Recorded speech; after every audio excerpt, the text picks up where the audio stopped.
Hello, citizens of the world. We are anonymous.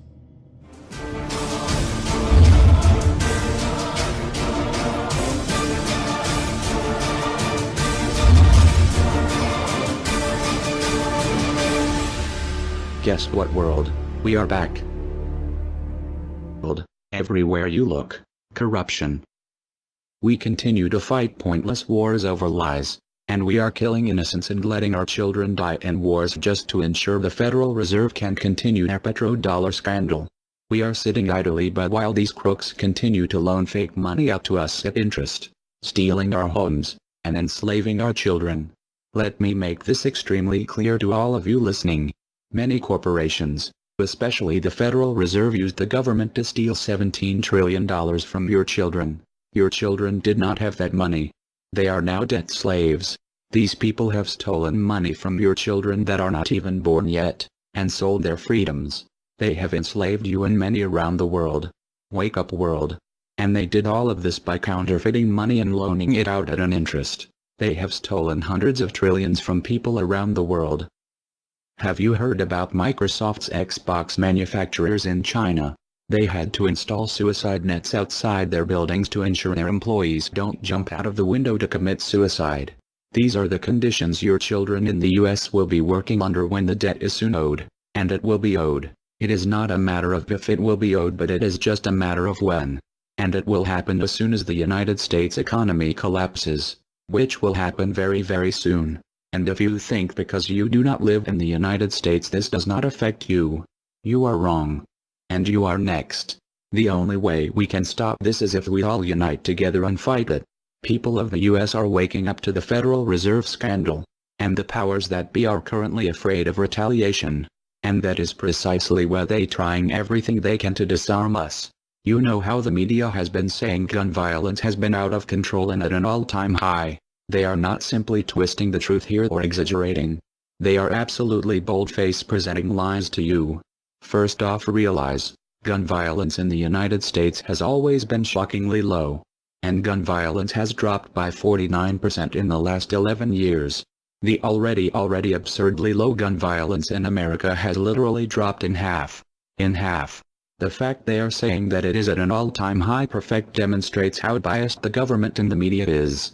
If this doesn't prove to you that they have an agenda, then nothing will. Do you remember how the media keeps repeating that there has been 74 school shootings since Sandy Hook? Those 74 shootings were not even mass shootings like they claim. Most were suicides and none of them even took place at a school. Not a single one. They are presenting lies to you, America. When will you wake up? At some point you have to ask yourself, why would the government fake 74 mass school shootings involving children? If they get our guns, we will lose the fight against them. And they will take away absolutely all of your freedoms and you and your children will be forever slaves. And don't forget they purposefully put you and your children into that debt. And because the Federal Reserve is present in all countries, the other countries of the world are next soon after. This plan is called the New World Order. It is the same New World Order the Vice President of the United States called for on national TV a month ago. He said we need to strive for and complete the New World Order. This is also the same New World Order President George Bush and President Kennedy said is our country's lifetime goal. And the same New World Order George Bush said on national TV said will happen no matter what we do, and we cannot prevent it. This has all been a long-time plan. The Federal Reserve and their partners want complete control of humanity. We cannot let this happen. They want to rule over us, like kings and queens. And humanity will be forever lost to enslavement by a bunch of tyrants who have publicly admitted they want to kill off the majority of the population so the masses are easier to control. They are going to wipe your bloodline completely off of the earth. He'll tell you the order of things to happen. The enslavement will follow immediately after guns are taken away and you cannot fight back. If they cannot get the guns before the economic collapse, then they will wait until the economy collapses. When the economy collapses, people will be starving. There will be looters and shootings. The government will insist on taking guns away to help, and as soon as the guns are taken away, then we will fall into a complete dictatorship. Do not fall for it. Remember, They are the ones who caused the economic collapse to begin with. This is the same tactic used on Germans and it worked. So expect it. As soon as the economy collapsed and the masses were starving, the German government asked the people to give up their rights and they listened. And then eventually the government was throwing the naked masses into giant burning hot ovens for mass execution. Do not give up your rights. Do not give up your guns. Fight back, as they were the ones who caused the problem. Just so you know, the people who are behind this Federal Reserve scam and New World Order are the same ones who funded Hitler's campaign. Make no mistake, these people are as brutal as Hitler himself, even more brutal. In fact, now we are going to show you some. Assuming America grows some balls and we win, we will need an overall plan. We have come up with a perfect plan. This plan offers extraordinary possibilities. It will make for the most beautiful and free world you can ever imagine. If we are successful, we can leave a much better for our children. A beautiful world. Watch every minute of the rest of the video. Do not skip a single bit of it, as it is all important.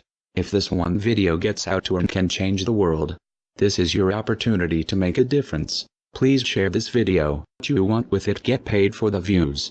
We don't care. Just get the message out there for the world to see. Now sit back and relax, enjoy the movie.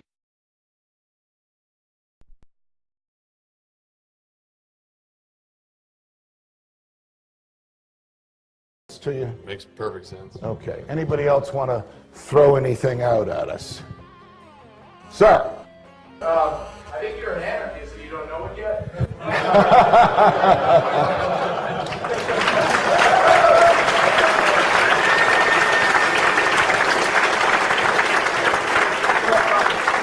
Do you hear me denying anything?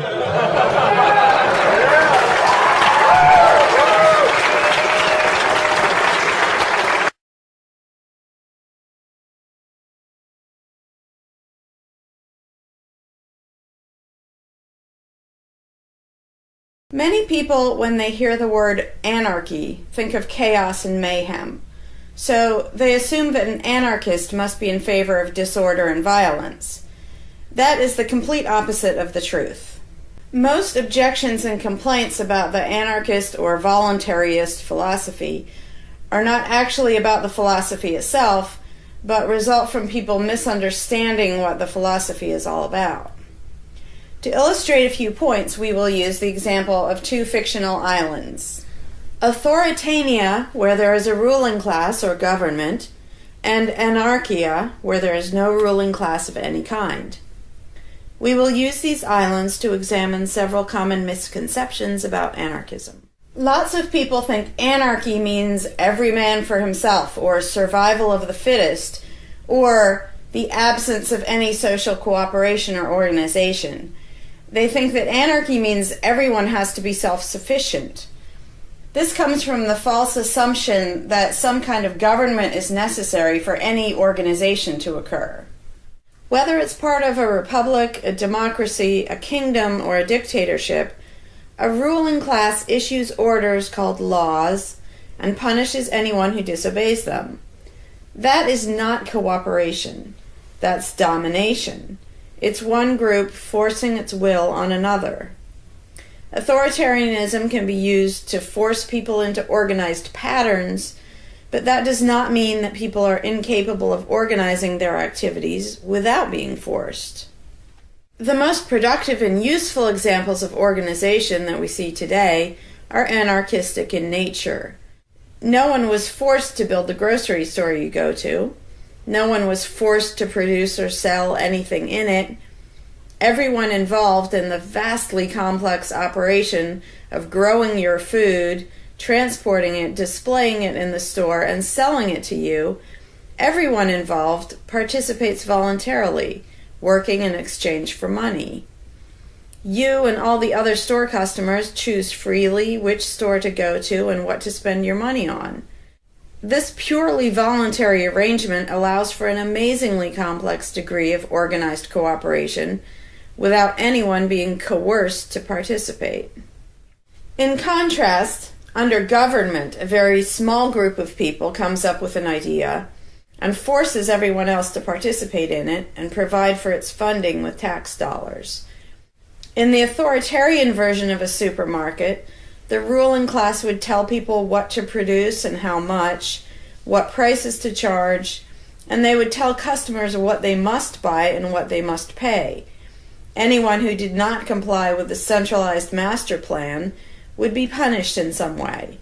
That is how government does things. Which one of these would you prefer? Another common but incorrect assumption is that if there were no ruling class or no government, people would have no way of defending themselves against common criminals or foreign invaders. Again, this is simply not true. The government version of protection is inherently hypocritical. Governments will use their hired law enforcers to find and lock up some of the private thugs and thieves and prevent them from preying on people. But every ruling class gets the money for its operations by way of taxation, demanding money from its subjects and punishing those who don't pay up. Oddly, every ruling class insists that it needs to be able to forcibly control and extort money from people in this way in order to protect them from private criminals who might try to forcibly control and extort them. In contrast, if there is no government, people do not lose their inherent right to defend themselves from violence or to defend what they have from those who would take it. Every person has this right, and they also have the right to organize and cooperate with each other to exercise that right. Organizing for mutual defense does not require any government-granted laws or authority. No one wants to be attacked or defrauded, and everyone wants to feel safe. Whether each person takes this on himself or herself individually, or whether they hire and organize others to do it on their behalf, it can be done on a voluntary basis. Those who insist that government is necessary often claim that if there wasn't a government, then smaller private gangs would spring up to enslave and rob people. Organized crime gangs exist along with government, and most people do not understand the dynamics between them and how government enriches and empowers organized crime while appearing to fight it. Black markets enrich organized crime, and money allows them to buy government protection. There's no reason to think they would do as well in an environment of freedom where they would have fewer ways to make money and would be up against both individual and organized armed citizens. A criminal gang that's recognized as such has far less power than a gang whose aggression is perceived to be legitimate and proper. And that's the gang we call government. When thuggery is called law enforcement, and thievery is called taxation, and self-defense is called crime and terrorism, then even the widespread ownership of firearms can't do much to stop the aggression. Imagine a private gang trying to do the things that government does without the aura of authority, and imagine how a well-armed population would respond to this. The gang would fail quickly and dramatically. Another concern that people have when they first consider the idea of a stateless society is that some people are truly malicious, destructive, and sociopathic. The concern is that these people would be free to do anything they wanted and no one would stop them. But this concern is again based on a basic misunderstanding of human nature.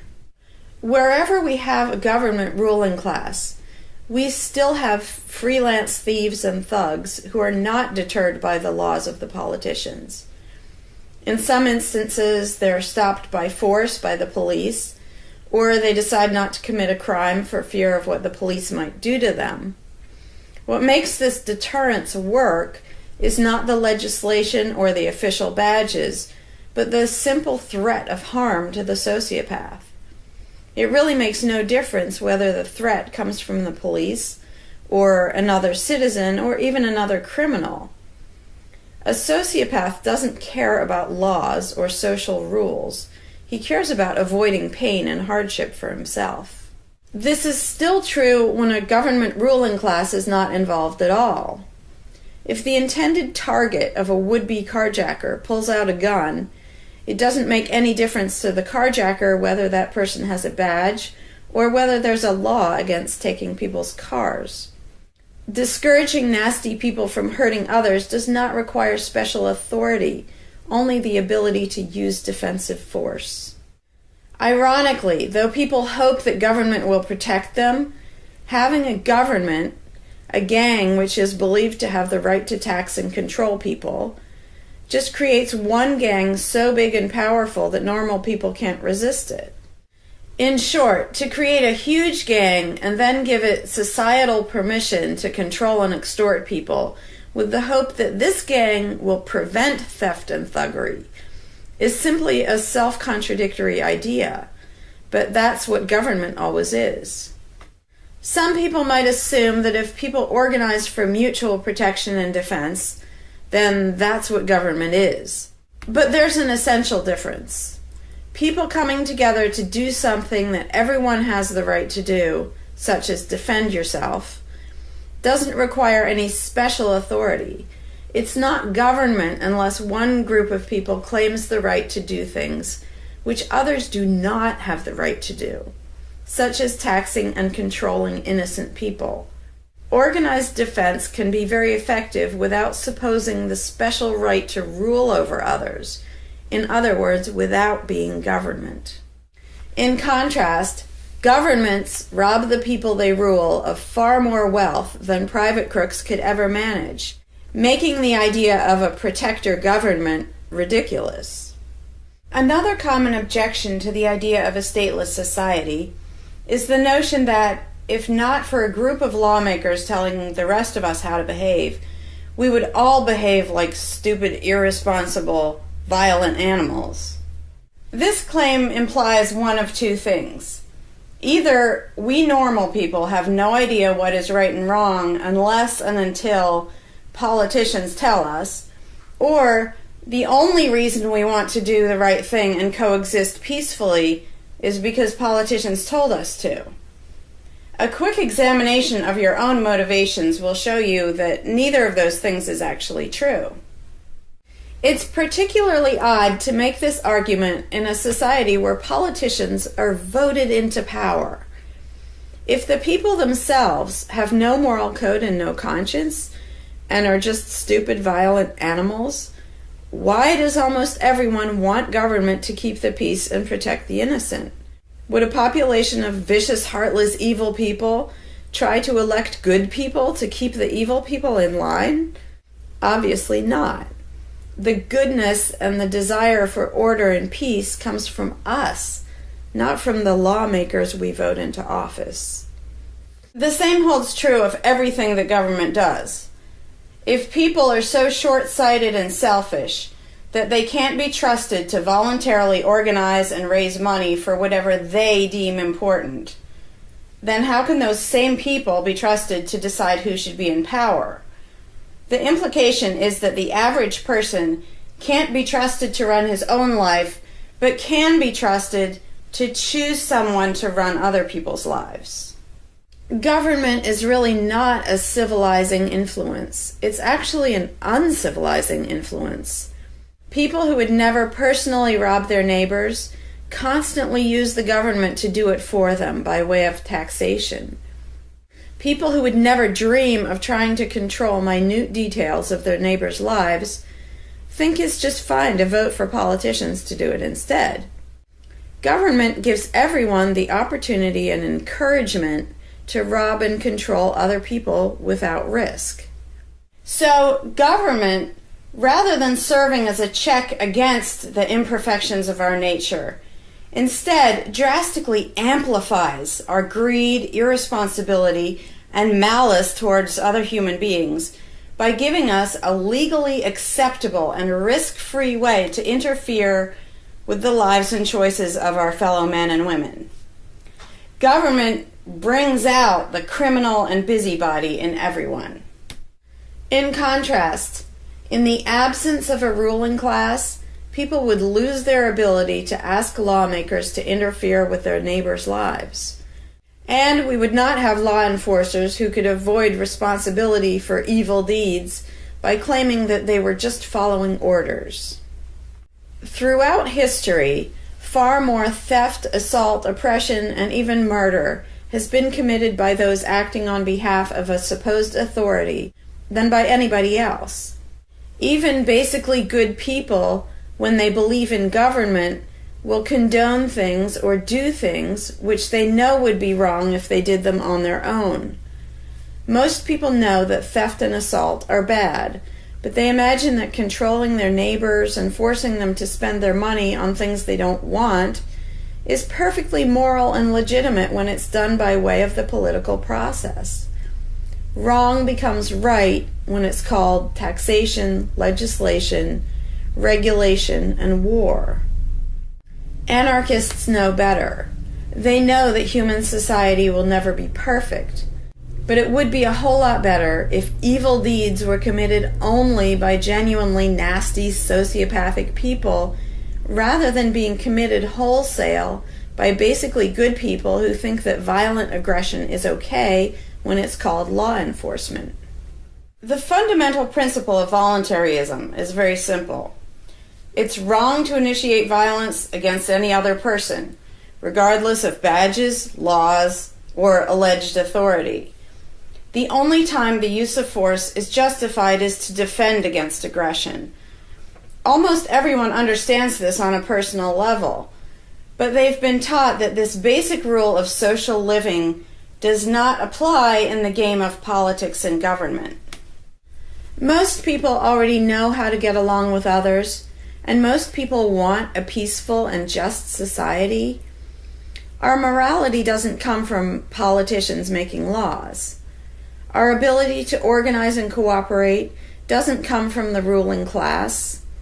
When people escape the belief in government, they don't suddenly turn into violent animals.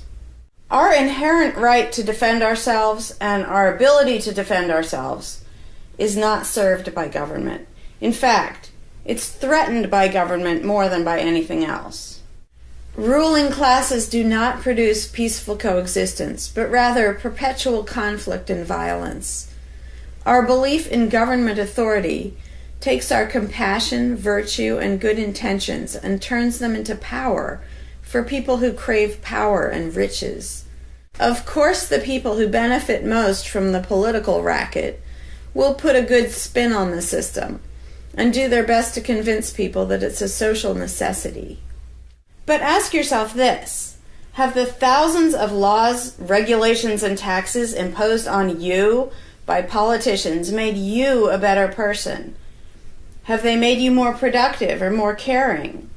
Is the world better off with the politicians taking your money and telling you how to live your life? Or do you think it might have been better off if you'd been allowed to spend your own money and make your own decisions?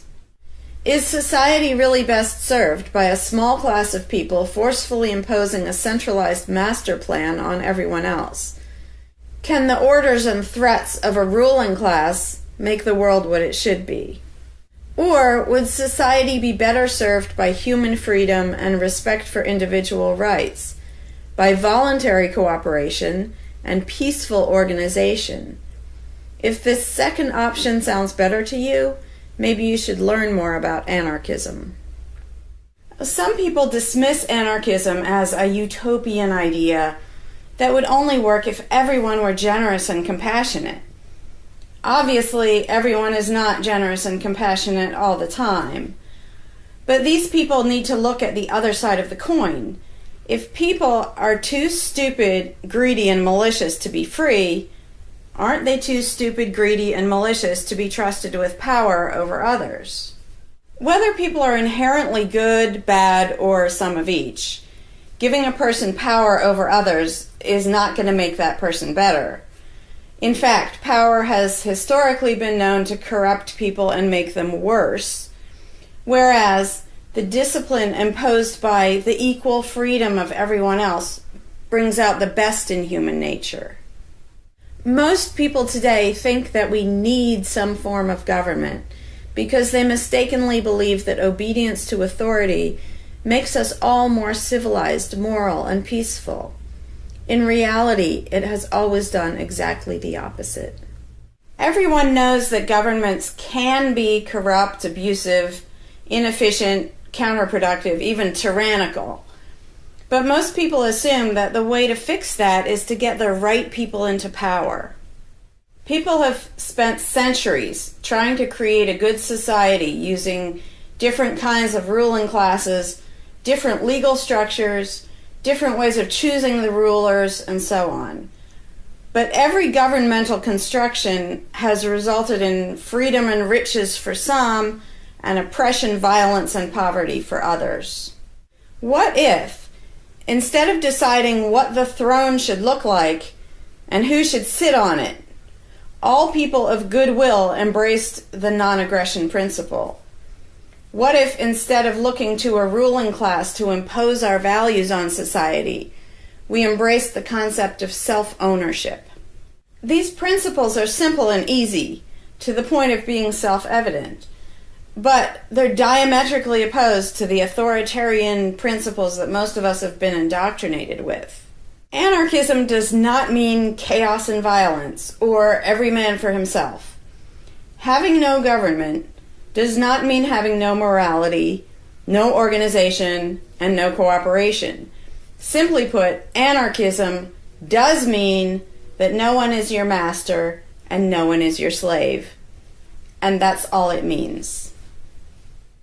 Howdy, Larkin Rose here. I'm feeling slightly less than entirely patient and polite today, so if this video gets slightly caustic, too bad.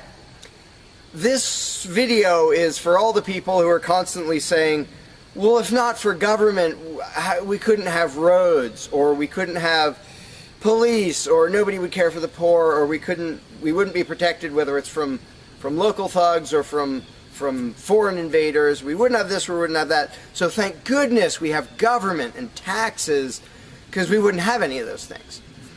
And the first way I'd respond to that is by pointing out the assumptions that underlie that complaint, that argument. Basically what people are saying, because let's be clear about what the terms mean, government is the people who boss everybody else around. And taxes are those people demanding money from us. So they basically tell us, hand over a whole bunch of money and we'll decide how to take care of you. We'll decide how to spend your money. If we don't like it, too bad, we don't really have a choice. Like, well, you can vote in a few years and maybe something will change, even though it totally won't. So that's what people are saying. Basically, if we didn't have a ruling class stealing our money and then supposedly spending it to protect us, how could we possibly have roads or anybody to protect us? The implication is that in this country, for example, 300 million people would just sit around thinking, oh, we can't do it. Without politicians and tax collectors, we can't have a road, we can't protect each other, and we can't... And it rests on this bizarre assumption that things that almost everybody wants, they wouldn't do anything to make happen unless there were politicians forcing us to give them money so they can make it happen. And so an example I like to use is, let's apply the same argument to food, because food is pretty darn important. I think everybody can agree. Let's apply the same argument that statists use about the roads or caring for the poor or protection or anything like that. The argument would go like this. Now, in the context of food, listen how idiotic this is. If we don't have government demanding money from all of us under the threat of caging us, and that's what taxation is, here's the money you have to give us, here's the nasty things we do to you if you don't. If that didn't happen so that they could build a big food production and distribution system and feed us, well, we'd all starve. We'd all just sit around saying, gosh, I wish we had food, but you know, no politicians and tax collectors. We're just going to sit around and starve to death. Now, in this country, nobody would believe something that stupid, because all you have to do is go to a supermarket and see a perfect example of really efficient, organized cooperation that nobody is forced to do. There is no, you know, if you're going to make the argument that people make about roads and protection and all that, you'd say, well, nobody is forced to make any food for anybody in this country. How do you know everyone's just going to say, well, it's not my job, and we'll all starve to death? There's no guarantee. There's no master plan guaranteeing that we'll all have food. So obviously we're all going to starve if we don't have an authoritarian government stealing our money and then making food and giving it to us. Because golly gee, we couldn't possibly do it voluntarily ourselves. Again, in this country, nobody makes that argument because they see it happening voluntarily. Nobody involved is forced to do that. Nobody is forced to make you a single bite of food. There is no guarantee at all from anybody. And yet, Americans are, by and large, hugely overweight. Obviously, we don't have a lack of food. We might have a lack of healthy food. But obviously, we see that example, oh, we can handle that. You know, voluntarily, mutual cooperation, that's fine for food, but for some reason, it's not okay, and we can't even fathom the idea of the exact same thing handling roads, or handling protecting us, or other things that almost everybody wants. So there's, in the question, is this bizarre assumption that everybody will sit around really, really, really wanting something, but because there aren't politicians bossing us around and stealing our money, well, how could we possibly do it? And one of the most common things is, who will build the roads? Which is amazingly stupid to me. Just amazingly stupid. I have here in my pocket a little tiny thing.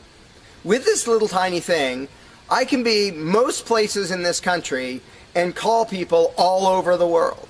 And I own it myself. I'm not anywhere near rich these days, but I own one. Almost everybody I know has one of these. A little thing that can fit in your pocket, and just on a whim, you can open it and talk to somebody who's on the other side of the planet.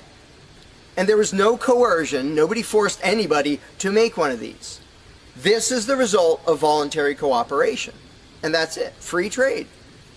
Organization, yeah, good. Cooperation, yeah, good.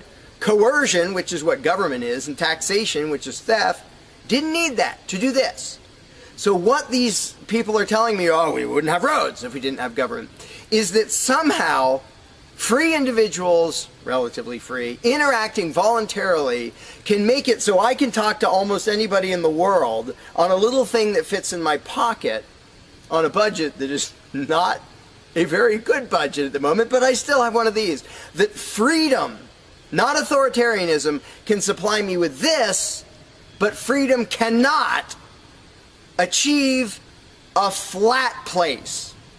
Because that's what a road is. It's a flat place. From here to there, because we have these machines that take us from here to there. By the way, we don't have those machines because of government.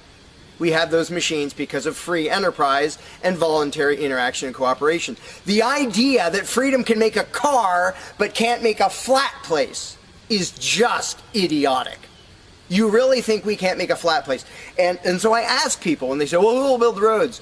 Are you really telling me that you really and truly think that if government fell off the face of the earth, 300 million people in this country, 7 billion if you want to include the whole planet, would sit around in their houses thinking, golly, I wish I could go visit Fred, but I can't because there's not a flat thing for me to him, and I don't know how to do it. And the other 300 million or 7 billion people, we can't possibly do it because there aren't any politicians and tax collectors. If they were here, we could do it. If they were here to boss us around and steal our money and really inefficiently build a flat place, then we'd be set. Then I'd be comfortable and I could be confident that I could get places. I could visit Fred, I could go shopping, but now we're all going to sit in our houses wishing we could go to the corner store, but we can't because, golly, how could we possibly make a flat place from here to there? We can make these, where you can talk to anybody in the world. We can make machines that you drive around in, but no, we couldn't possibly make a flat place. And when people say, well, who will build the roads? The first answer is the same damn people who do it now.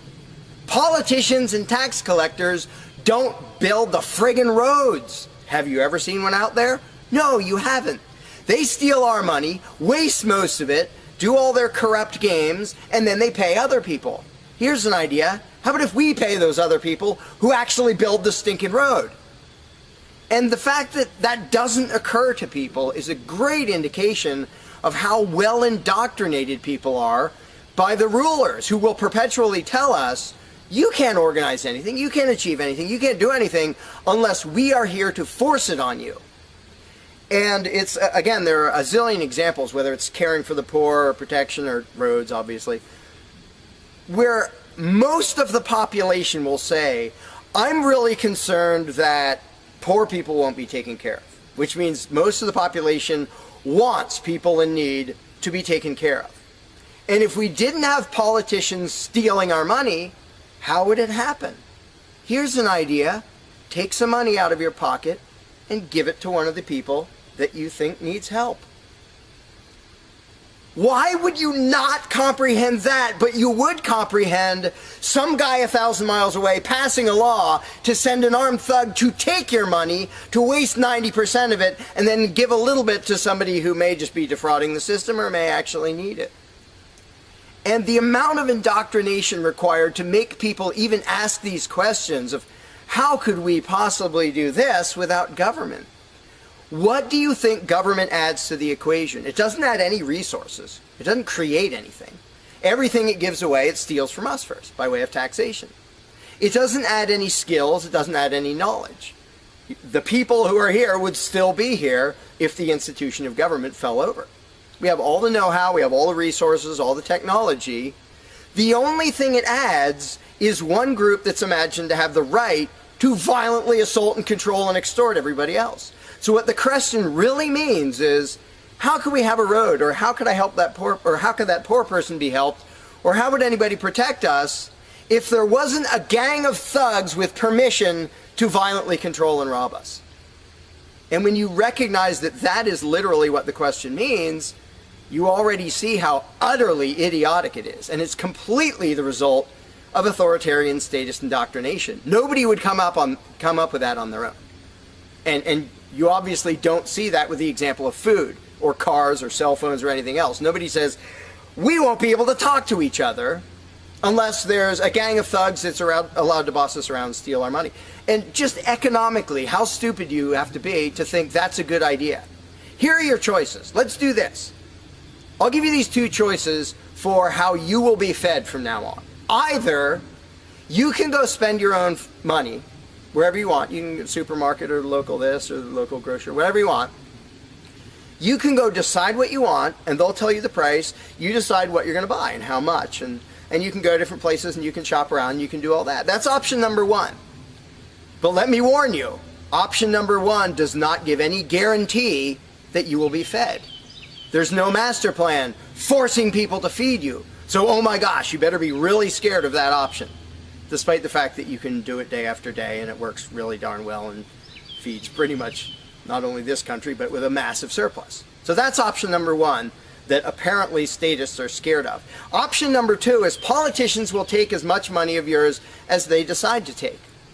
Then they will decide what, if anything, they will buy with that money in terms of food to give to you, to feed you. Do you really think that will serve you better, that will feed you better?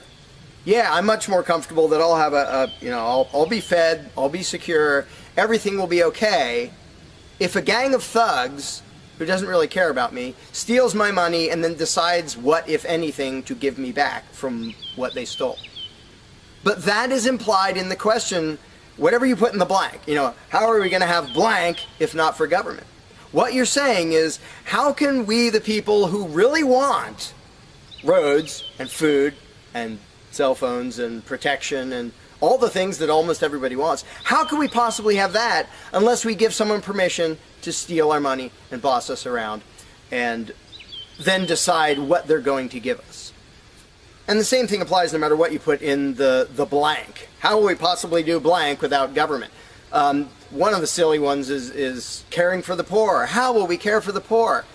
Think of what that means. Like when more than half the country votes for a party to take care of the poor, it's more than half of the country saying, we're really concerned and we want to make sure that the less fortunate are taken care of, but we don't believe that normal people acting in freedom will take care of them.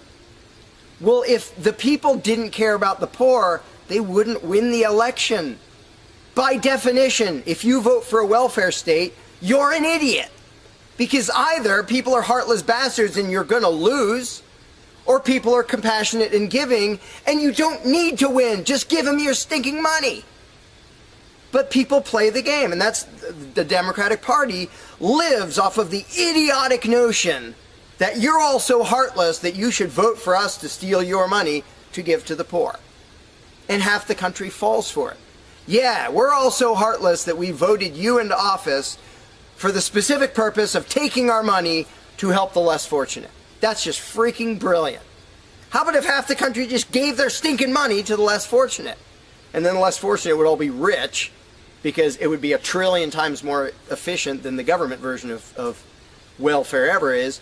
Also, it would be actual charity instead of mass theft and corruption and fraud and all that fun stuff.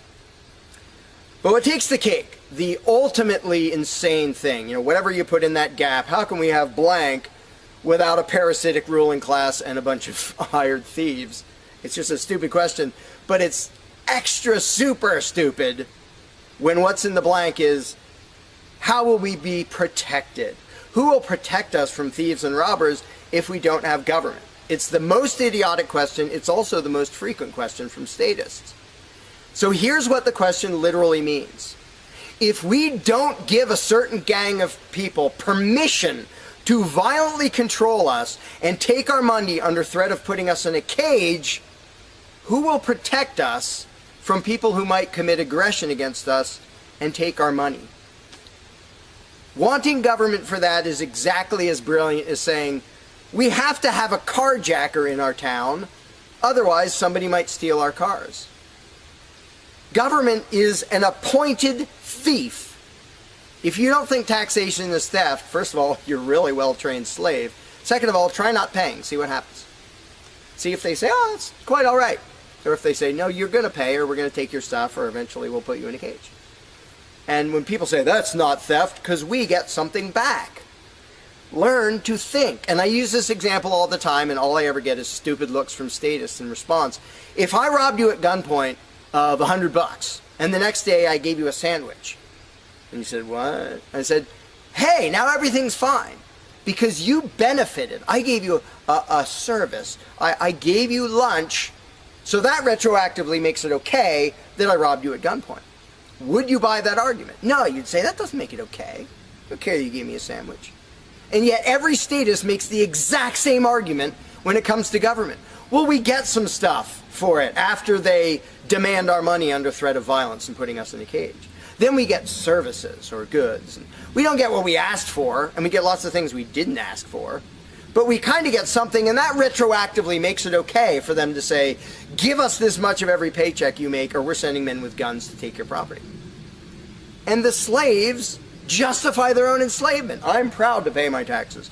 I'm proud to get robbed by a parasitic ruling class and get a little bit back and feel good about it. Like, not only is that legitimate and justified, but I feel proud that I let myself get robbed by a bunch of crooks and parasites. But again, the ultimate thing is protection. When people say, who will protect us from aggressors and thugs and thieves if we don't have a government? Even though what government is, by its very nature, is a gang of aggressors and thugs and thieves. They issue commands. Every law they pass is a command backed by a threat of violence. You have to do this. You're not allowed to do that. Here are the nasty things we will do to you if you get caught disobeying. I mean, everybody knows that, even though they don't usually say it in terms that blunt and honest and accurate. But to say we need taxes to be protected is as stupid as you can get. It's saying we need theft to avoid theft. And the fact that people are trained to use different words so that this theft sounds okay. It's legalized, it's taxation, and we voted for the people who robbed us. Like, we got to elect our local carjacker, and that means he represents us when he demands our car and points a gun in our face. He's serving us as he steals our car, because he's going to use that car and sell it and make money to make sure nobody else steals our car. That is the essence of government. And the fact that you have hundreds of millions of victims of that scam vehemently defending it and saying, I'm not going to give that up. I don't want to give up government. Who would protect us?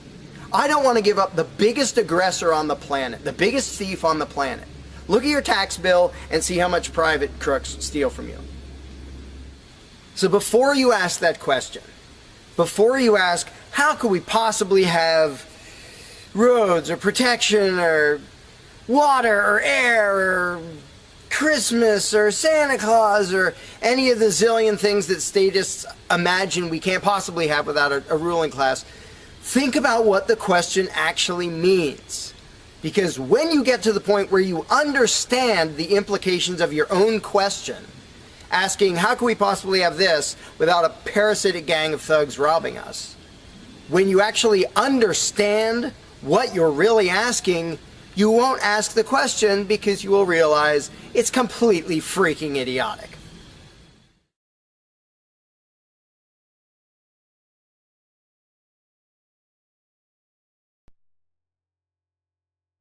Hey, Larkin Rose here. One of the first things that people are concerned about when they start thinking about a society without a ruling class is, well, what happens to the nasty people? Whether you're talking about people who are just kind of negligent or inconsiderate, play their music too loud at night or leave their trash lying around the woods or whatever it is, all the way up to people who run around attacking and murdering people. So people say, well, what would happen to them? What would we do about that? Some people even go so far as to say, if not for government, there would be nothing to stop people from committing murder and doing whatever other nasty stuff.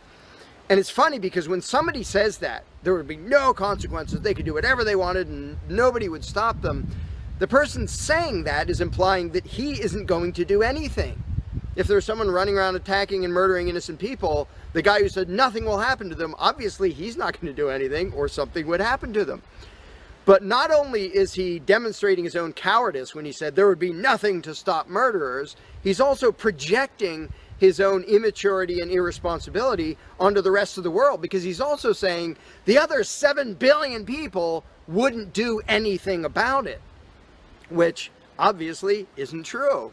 I would, wouldn't you? If somebody was running around murdering your neighbors, would you just go, well, there aren't politicians and there's nobody with a badge and we don't have tax collectors and bureaucrats, so, oh well, I guess they're just out of luck, they're going to get murdered. And would you not even protect yourself if there wasn't government? Obviously, lots and lots of people, all the sane people, would do whatever they could to protect themselves and defend the innocent. So to say nothing would happen is just really bizarre. And it comes from having a mentality basically of a little kid in a classroom, where the teacher walks out of the room and the kids are just sitting there. We don't know what to do. No authorities telling us what to do. And Johnny's throwing things at me. And there's no teacher to stop him. Ah! Because most people, having been trained into authoritarian mentality, it never occurs to them that they are the ones who should fix anything, who should stop anything. And so when people say, well, what would be done about this and that and the other thing, nasty people doing nasty things, the first thing I ask is, well, what would you do about it? Because people are so into the mentality that there has to be some master plan and some authority who writes down the law of here is what will be done with those people, that people don't think in terms of, well, what would I do about it? Which is why I always ask people, well, what would you do about it? You're a person just as much as me and just as much as the other 7 billion. What would you feel justified in doing if somebody was polluting or playing their music too loud at night or running around murdering people or whatever in between you can think of? Any nasty thing, what would you feel justified in doing about it? Because there's a very basic rule of being a moral human being, which is if it would be wrong for you to do something, don't ask anybody else to do it. And the rule is so simple, so self-evident and obvious that most people will go, well, duh, of course. Trouble is, nobody in the world who believes in government abides by that rule. Nobody. I don't care if you're a constitutionalist, Democrat, Republican, fascist, communist, anything, any kind of statist. There is nobody who believes in government who abides by the most basic rule of morality, which is if it's wrong for you to do something, don't ask somebody else to do it. Because every single candidate, every party, every government always does things that the voters know they themselves have no right to do. And to say something like, well, I'm voting for the guy who's going to tax you less. Well, do you have the right to rob me a little bit less than the other guy? No, you don't. So telling me that, well, somebody was going to rob you more, but I voted for the guy to rob you a little bit less, you are still violating the basic rule of being a human being. If it's wrong for you, don't ask somebody else to do it. Well, that's kind of the second basic rule, the first one being the non-aggression principle. And they actually go together quite well. But when people are in the mindset that there's going to be some major centralized plan to deal with whatever, polluters or people who play their music too loud or murderers or whatever else, they have to get out of that mindset. They have to start to think that maybe they are among the people who have to do something about it. So instead of saying, what will be done about such and such, well, what will you do about it? What should I do about it? And this doesn't magically make all the problems go away, but the actual practical challenge of dealing with most disputes is trivial compared to the challenge of getting people to think like responsible adults, where they start to think, well, maybe it's up to me.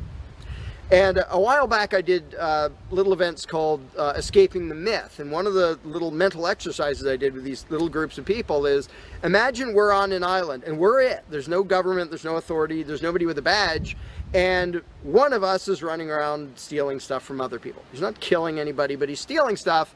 What are we going to do about it? We normal people. There's not a legislature, there's not 911 to call, there's nobody with a badge, it's just people. And so with that specific example, I would ask people, so what do we do? And just off the top of their heads, everybody comes up with solutions that are way better than what government ever does. First of all, every government solution is, all right, step one, I get to rob everybody. That's the government solution. Well, we're going to tax everybody so we have the resources to stop that other robber.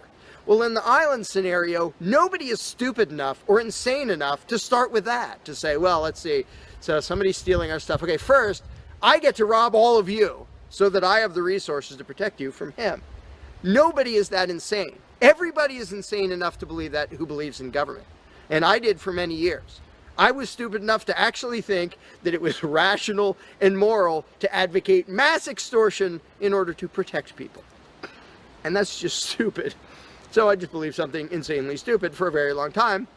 Most of the world still believes that.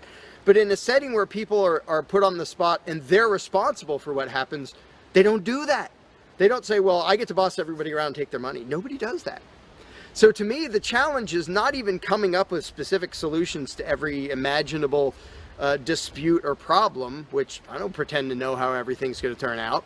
And I don't intend to be emperor of anarchy. I'm not going to be in charge of the world.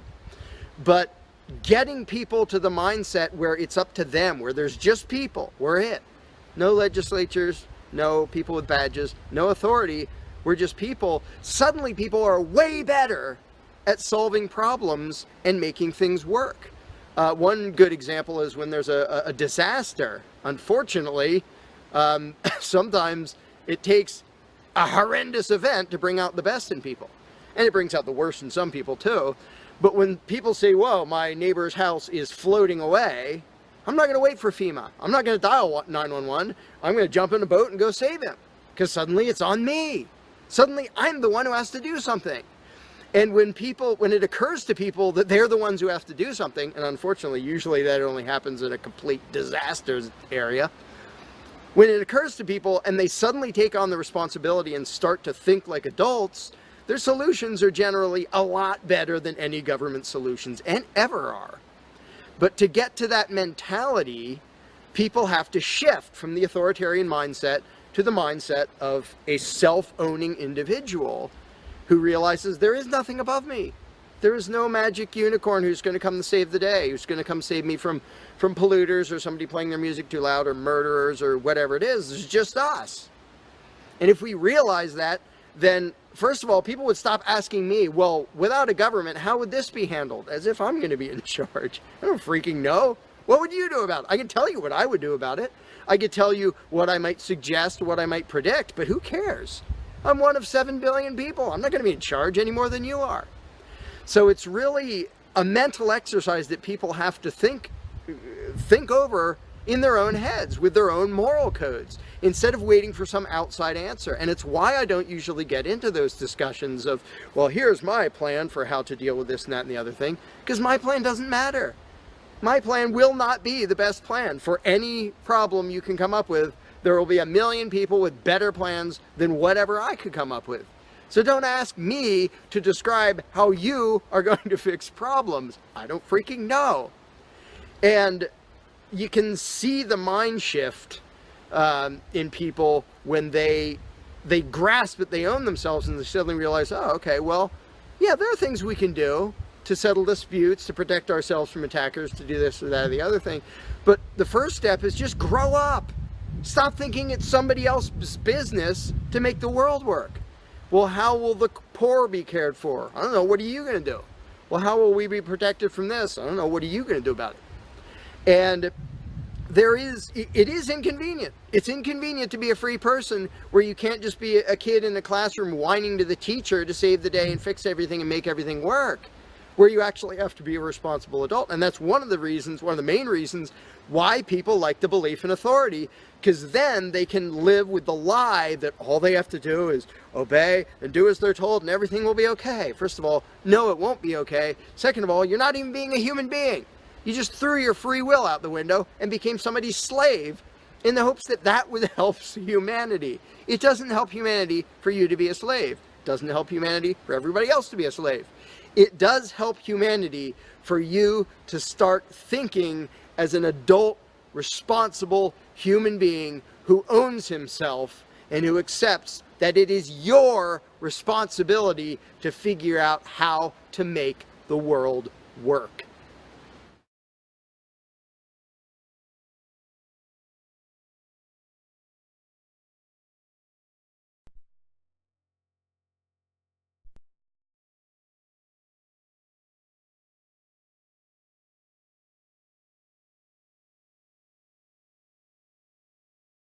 You cannot begin to imagine in how many ways the world is the opposite of what you have been taught to believe. You see the guy who sells drugs to willing customers so he can feed his family as the scum of the earth, while you see the hypocrite who gives away stolen money in the name of government as a saint. You see the guy who tries to avoid being robbed by the federal thugs as a crook and a tax cheat, but see as virtuous the politician who gives away the same stolen loot to people to whom it does not belong. You see the cop as a good guy when he drags a man away from his friends and family and throws him in prison for 10 years for smoking a leaf. And you see anyone who defends himself from such barbaric fascism as the lowest form of life, a cop killer. In reality, most drug dealers are more virtuous than any government social worker, and prostitutes have far less to be ashamed of than political whores, because they trade only with what is rightfully theirs, and only with those who want to trade with them. The upstanding, church-going, law-abiding, tax-paying citizen who votes Democrat or Republican is far more despicable and a bigger threat to humanity than the most promiscuous, lazy, drug-snorting hippie. Why? Because the hippie is willing to let others be free, and the voter is not. The damage done to society by bad habits and loose morality is nothing compared to the damage done to society by the self-righteous violence committed in the name of the state. You imagine yourselves to be charitable and tolerant when you are nothing of the sort. Even the Nazis had table manners and proper etiquette when they weren't killing people. You think you're good people because you say please and thank you? You think sitting in that big building on Sunday makes you noble and righteous? The difference between you and a common thief is that the thief has the honesty to commit the crime himself, while you whine for government to do your stealing for you. The difference between you and the street thug is that the thug is open about the violence he commits, while you let others forcibly control your neighbors on your behalf. You advocate theft, harassment, assault, and even murder, but accept no responsibility for doing so. You old folks want the government to steal from your kids so you can get your monthly check. You parents want all your neighbors to be robbed to pay for your kids' schooling. You all vote for whichever crook promises to steal money from other people to pay for what you want. You demand that those people who engage in behaviors you don't approve of be dragged off and locked up, but feel no guilt for the countless lives your whims have destroyed. You even call the government thugs your representatives, and yet you never take responsibility for the evil they commit. You proudly support the troops as they kill whomever the liars in D.C. tell them to kill, and you feel good about it. You call yourselves Christians or Jews or claim to follow some other religion, but the truth is what you call your religion is empty window dressing. What you truly worship, the God you really bow to, what you really believe in is the state. Thou shalt not steal, thou shalt not murder, unless you can do it by way of government. Then it's just fine, isn't it? If you call it taxation and war, it stops being a sin, right? After all, it was only your God that said you shouldn't steal and murder, but the state said it was okay. It's pretty obvious which one outranks the other in your minds. Despite all the churches, synagogues, and mosques we see around us, this nation has one God and only one God, and that God is called government. Jesus taught nonviolence and told you to love your neighbor, but the state encourages you to vote for people who will use the violence of government to butt into every aspect of everyone else's life. Which do you believe? To those about to stone a woman who had committed adultery, Jesus said, "Let him who is without sin cast the first stone."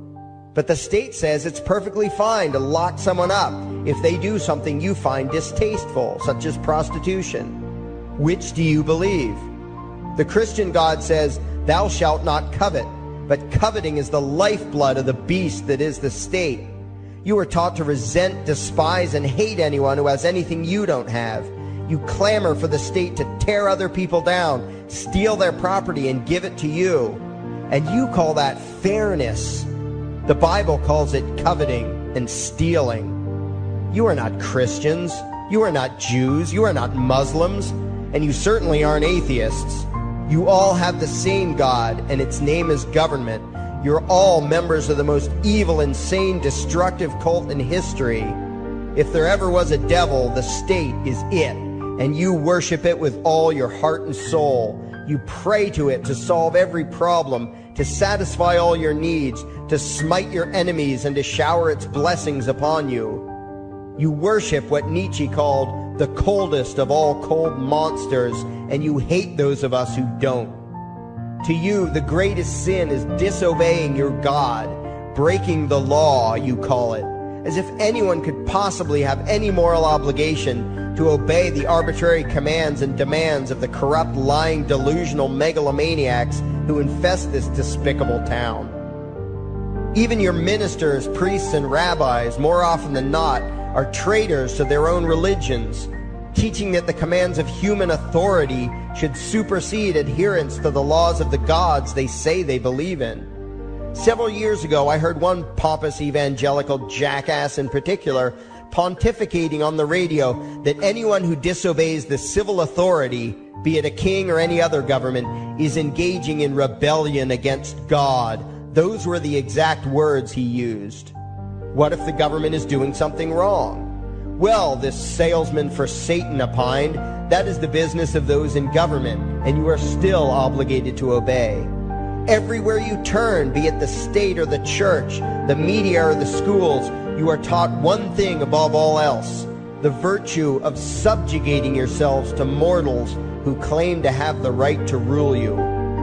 It is sickening the reverence with which you speak of the liars and thieves whose feet are so firmly planted on your necks. You call the congressmen and the judges honorable, and you swoon at the magnificence of the grandiose halls they inhabit, the temples they built to celebrate the domination of mankind. You feel pride at being able to say you once shook a senator's hand or saw the president in person. Ah, yes, the grand deity himself, His Royal Highness, the President of the United States of America. You speak the title as if you're referring to God Almighty. The vocabulary has changed a bit, but your mindset is no different from that of the groveling peasants of old who bowed low, faces in the dirt, with a feeling of unworthiness and humility when in the presence of whatever narcissist had declared himself to be their rightful lord and master. The truth of the matter, back then and today, is that these parasites who call themselves leaders are not superior beings. They are not great men and women. They are not honorable. They're not even average. The people who earn an honest living, from sophisticated millionaire entrepreneurs to illiterate day laborers doing the most menial tasks you can imagine, Those people deserve your respect. Those people you should treat with courtesy and civility. But the frauds who claim the right to rule you and demand your subservience and obedience, they deserve only your scorn and contempt. Those who seek so-called high office are the lowest of the low.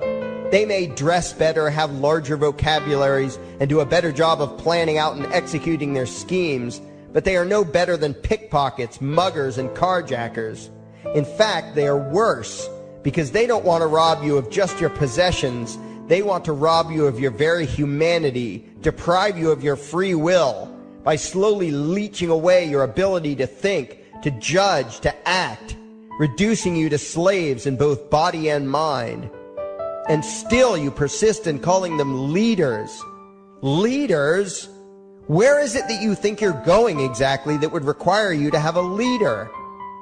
If you just live your own life and mind your own damn business, exercising your own talents, pursuing your own dreams, striving to be what you believe you should be, what possible use would you have for a leader? Do you ever actually think about the words that you hear, the words that you repeat? You parrot oxymoronic terms such as the leader of the free world, even pretending for a moment that there is some huge journey or some giant battle that everyone in the entire nation is undertaking together that would require a leader. Why would you ever think, even for a moment, that the crooks that infest this town are the sort of people you should listen to or emulate or follow anywhere? Somewhere inside your mostly dormant brains, you know full well that politicians are all corrupt liars and thieves, opportunistic con men, exploiters, and fearmongers. You know all this, and yet you still speak as if you are the ones who are the stupid, vicious animals, while the politicians are the great, wise role models, teachers, and leaders without whom civilization could not exist. You think these crooks are the ones who make civilization possible? What belief could be more absurd?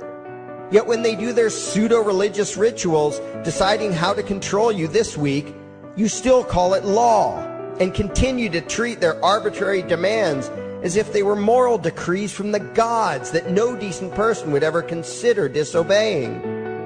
You have become so thoroughly indoctrinated into the cult of state worship that you are truly shocked when the occasional sane person states the bleeding obvious. The mere fact that the political crooks wrote something down and declared their threats to be law does not mean that any human being anywhere has the slightest moral obligation to obey. Every moment of every day, in every location and every situation, you have a moral obligation to do what you deem to be right, not what some delusional bloated windbag says is legal. And that requires you to first determine right and wrong for yourself, a responsibility you spend much time and effort trying to dodge. You proclaim how proud you are to be law-abiding citizens and express your utter contempt for anyone who considers himself above your so-called laws, laws that are nothing more than the selfish whims of tyrants and thieves. The word crime once meant an act harmful to another person. Now it means disobedience to any one of the myriad of arbitrary commands coming from a parasitical criminal class. To you, the term crime is nearly synonymous with the word sin, implying that the ones whose commands are being disobeyed must be something akin to gods, when in truth they are more akin to leeches. The very phrase, taking the law into your own hands, perfectly expresses what a sacrilege it is in your eyes for a mere human being to take upon himself the responsibility to judge right from wrong and to act accordingly, instead of doing what you do, unthinkingly obeying whatever capricious commands this cesspool of maggots spews forth.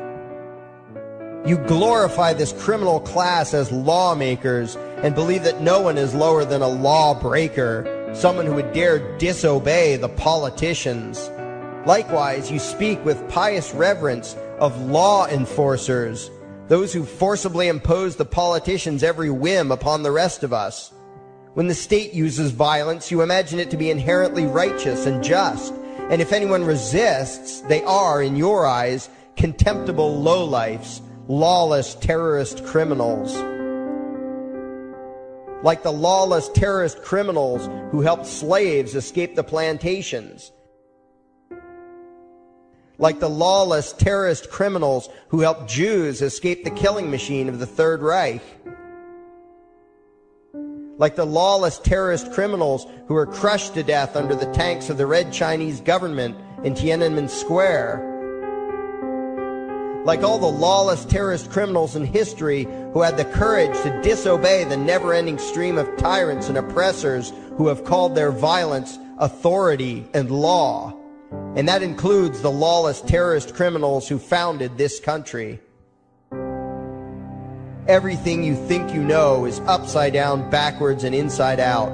But what has to take the cake, the height of your insanity, is the fact that you view as violent terrorists the only people on the planet who oppose the initiation of violence against their fellow men. Anarchists, voluntarists, and libertarians. We use violence only to defend ourselves against someone who initiates violence against us. We use it for nothing else. Meanwhile, your belief system is completely schizophrenic and self-contradictory. On the one hand, you teach the young slaves that violence is never the answer.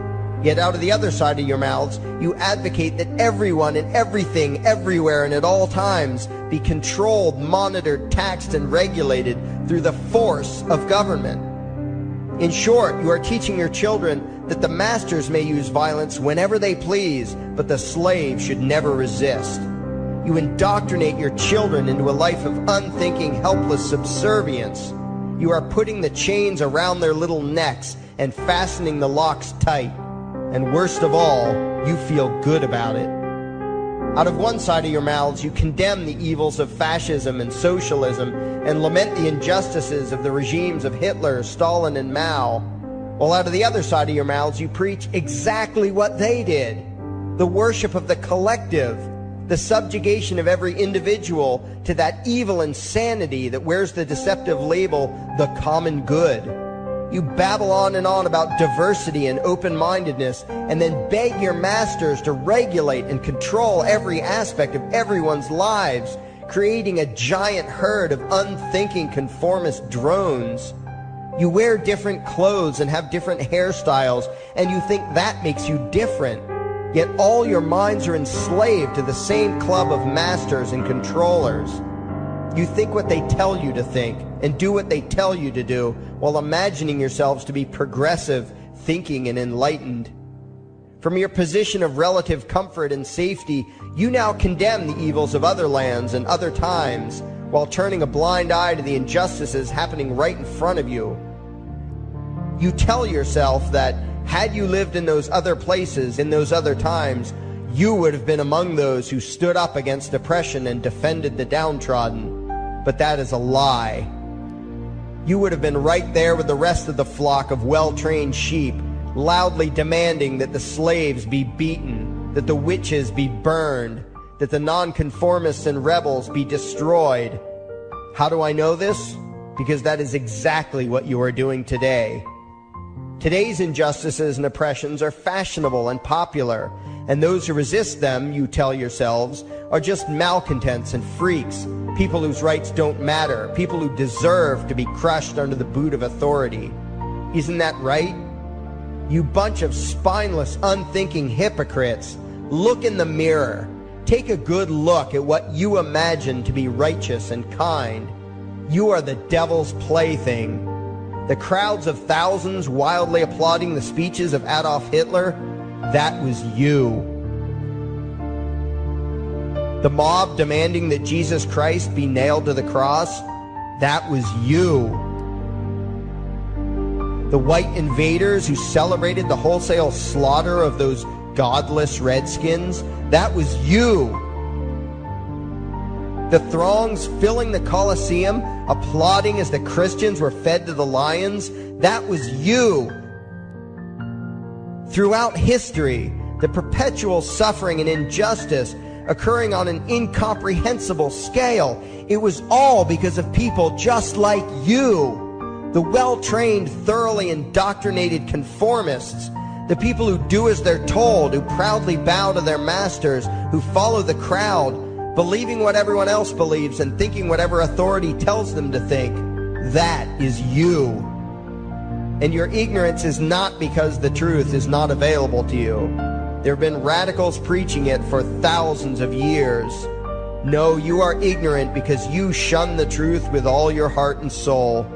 You close your eyes and run away when a hint of reality lands in front of you. You condemn as extremists and fringe kooks those who try to show you the chains you wear because you don't want to be free. You don't even want to be human. Responsibility and reality scare the hell out of you, so you cling tightly to your own enslavement and lash out at any who seek to free you from it. When someone opens the door to your cage, you cower back in the corner and yell, "Close it, close it." Well, some of us are finished with trying to save you. We've wasted enough effort trying to convince you that you should be free. All you ever do is spout back what your masters have taught you, that being free only leads to chaos and destruction, while being obedient and subservient leads to peace and prosperity. There are none so blind as those who will not see. And you nation of sheep, would rather die than see the truth.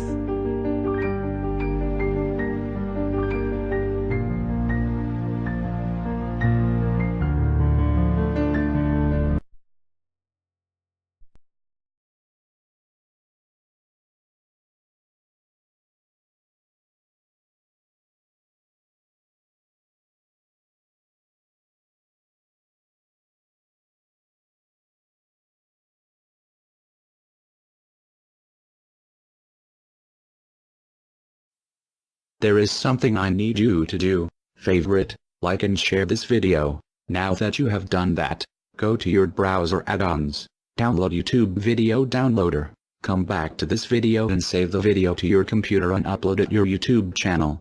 Use a different title than the one used for this video. We now have a new YouTube channel. It is called Anarchy World. It's all one word. Subscribe to us. And the videos used in this video were by Larkin Rose, also one word. Look for his channel and subscribe to him as well. Thank you. And by the way, these are the people responsible.